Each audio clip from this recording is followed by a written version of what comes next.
Sige, ano yan? Good morning guys. Tignan natin ang mga ugat ng lettuce. Yun na. Pwede na ito next week. Anong lulutuin mo? Samji. Anong next snacks? Anong snacks? Samji. Samji, yun. Oh, in Korea with a heart. Ganun. Yan. Masarap ba yan? Favorite mo ba yan? Ito naman yung mga kale. Kita nyo naman sila. Super green. Super crunchy. Kagatin natin. Super tempting. Very delicious. Breakfast in the morning.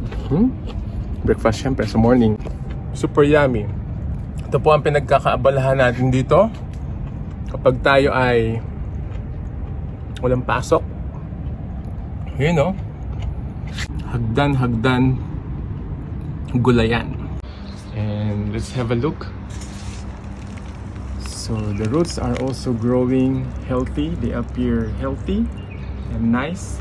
An indication that they will continue to grow healthy until we harvest them. So we'll also show you around next week when we harvest these kangkong. Follow our page at tuturuan namin kayo. God bless po and happy gardening!